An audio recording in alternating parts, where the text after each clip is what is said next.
The first few years of my reselling business, I was able to 2x my sales every single year. There was a lot of hard work, a lot of tasks, and a lot of dedication that went into 2xing my business. But I think the one thing that made the biggest difference were a few mindset shifts that I had to make for myself. The mental aspects of reselling and business are just something we don't really talk about, but they have made a tremendous impact on the success and failures of my business. What I learned over multiple years of reselling is that the way that I looked at things in the beginning is not the way that I look at them now. I've had to do a lot of reframing, meaning taking the exact same situation and looking at it through a different lens. And that's mostly what I think helped me to grow at a rapid rate in my business within the first few years. Here are 3 mindset shifts that help me to 2x my business. Number 1 is that you have to be okay with failure. I see a lot of resellers living in the mindset that they won't even attempt to do something for fear that they can't perfect it the first time they do it, that they won't do it right the first time that they do it, or that they'll just completely fail. If this sounds familiar to you, you might be a perfectionist and maybe don't realize that that's what you're doing when you are making business decisions. Maybe there's something in your business that you know you need to accomplish. You keep pushing it off until you feel like you're at a place where when you do attempt it, you're going to be successful. You keep procrastinating things for fear that they're going to fail. But here's the thing that you're not realizing. Procrastination with no action leads to failure anyways. If you've got something in your business that needs worked on, if you continue doing nothing, you're always going to remain in the same place. And whatever that problem is going to grow bigger and bigger until you ultimately fail at whatever it is anyways. And so this idea that you need to wait to start the solution for fear that it might fail is the same outcome you're going to have anyways if you do nothing. You are going to learn so much more by failing. When you fail, not only do you learn what not to do, but you also learn what to strive towards. And so whenever you start something, whether you succeed at it or whether you fail, it's all a learning lesson. And most of the time when I have attempted to do things I thought I was going to fail at, I actually ended up learning a lot more about other aspects of my business that I didn't even realize would be part of that process. Failure can be the fast pass to quick decision making. So you might have this problem in your business and you're thinking there's probably about like 5 different ways to fix it. And I'm not going to start on any of them because I don't know which one out of those 5 is the most optimized version. But if you would start trying one solution, 2 solutions, probably you'd quickly realize immediately which one stands out and which one is the right one from your business, because from trying the other ones that possibly failed, you're going to learn so much more.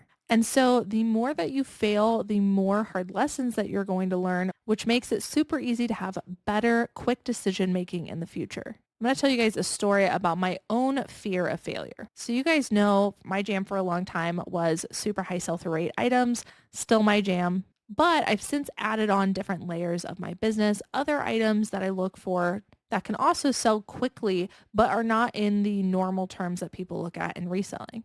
So I started focusing on brands that nobody cares about. What can I find within those brands that I can sell quickly? I focused on factor stacking. And then my most recent venture was style-based sourcing. I waited a long time to attempt style-based sourcing because of the fears that I had surrounding it. Because I was so data-driven and all of those things that I talked about before, sell-through rate base was all based on data, things that I could tangibly see, and I had numbers to back up the decisions that I was making. When it comes to style-based sourcing, that is not always the case. It is both an art and a science. And I was so focused on the fact that I wasn't going to be able to rely on numbers the way I normally was that I didn't try style-based sourcing for a long time. At the beginning of last year, I finally started diving into style-based sourcing, and it quickly became a huge income in my business. You guys see the what sold videos, selling this Y2K top, selling this no-name brand. It's all based on style. And if I wouldn't have made the decision a year ago to start learning, start failing, and start growing, then I would be missing a humongous portion out of my income this year. I really learned style-based sourcing simply by trial and error. I procrastinated it in the beginning because I was too afraid to try it without having numbers to lean on. But through the process of failing, I learned other ways of relying on metrics and other things to feel confident in what I was doing. But it took the failures, it took tripping over my own feet, and it took some items not selling for me to realize what was selling. And so the whole point of that story is to say that if I wouldn't have been okay with failure and finally attempted that, I would not know anything about style-based sourcing today or even be able to teach you guys here on the internet. And so we all have to be okay with failure. Don't keep putting stuff off just because you're worried that it isn't going to go perfectly. And remember, procrastination with no action is going to lead to failure anyways. So you might as well just do the thing. Number 2 is putting rules in place for myself. I used to see these as a restriction, and over the last several years, I've had to learn that rules are not restrictions, but rather they are guardrails. So they don't completely block you from the path that you're trying to go, but they keep you on the path itself, and they keep you from falling off the edge. When people get into reselling, they get into it because they want to start their own business, they want to be their own boss, they want to make their own schedules. The problem with that is that it can very quickly get out of control when you don't set structure for yourself. Rules can and should be put in place in your business in order to keep you making your goals. When you set monetary goals for yourself, let's say you want to make $10,000 a month on resale. That is a monetary goal which requires numbers and things that have to happen in order to achieve it. And so it's interesting because we'll quite frequently put up a goal for ourselves that we know requires certain things, and yet we don't want to have rules for ourselves. So what ends up happening as both of those things are happening simultaneously is we have a goal we want to achieve and we really want to achieve it, but we're getting frustrated because we're not making it and we can't understand why. But the reason is because we're not putting the structure in place for the goal itself. And so lots of reselling is just math if you break it down. And so let's say that you did want to achieve $10,000 worth of net sales in a month. Well, if we're doing the math backwards and let's say you have a $20 average net on each item, then you would need to list 500 items and sell 500 items in order to meet that goal. In addition to that, in order to list those amount of items, that means that you've got to spend X amount of time creating those listings, sourcing, and all of those other things. So in order to achieve it, you've got to put schedules in place. You have to have a sourcing constitution, which is basically just a set of rules for yourself when you're outsourcing. And you also have to have a budget in mind of how much you're going to spend. If you do not keep all of those things going, then you're not going to reach your goal.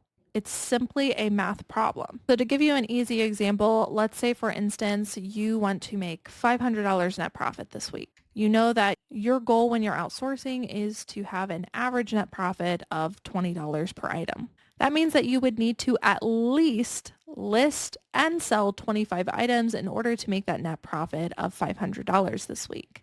The problem becomes when we start going outside of the rules we have set for ourselves, or we don't set any rules for ourselves at all, but we want to achieve the monetary goal. We simply do not understand what it takes in order to achieve it, and we're getting upset when it's not happening. So let's say in the example, you want to reach 500, you think your average net profit per piece is $20, and you need to list 25 items. What happens when you're at the thrift store and you come across an item and you decide you want to list it, but it doesn't meet your sourcing constitution? Let's say instead of a $20 profit, it has a $15 profit. Well, now you are stepping away from that goal you have set for yourself. Every action that goes against your sourcing constitution, your schedule, your budget, all these rules you have set for yourself in order to meet your goal, every time you do anything outside of those guardrails is stepping away from your goals and is the reason that you're not achieving it. We have to be so careful with how many exceptions we make in our business if we want to achieve a certain monetary goal. And if you're someone who's like, I've never set a schedule for myself, I've never developed a sourcing constitution, and I don't have a budget, those would be the first places I would start. Figure out what math you need in order to achieve your goal. And so once you can come up with that framework, then you can flip the script on yourself and say, these rules are not a restriction, but rather they are guardrails to keep me in safe lines and keep me headed towards my goal. And the third mindset shift I had was, why not me?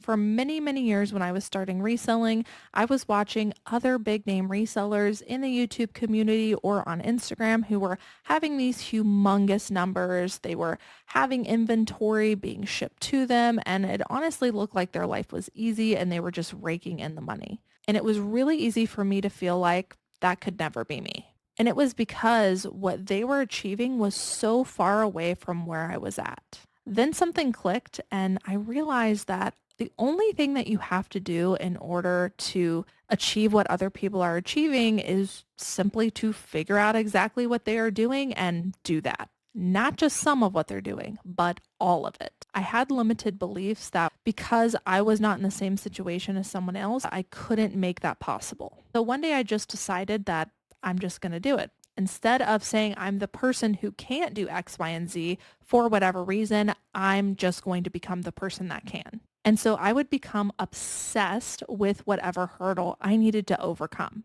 If people who were successful were finding high sell-through rate items, then I had to learn how to find high sell-through rate items, regardless of excuses, regardless of what other people were telling me, and regardless of what I thought would be the case.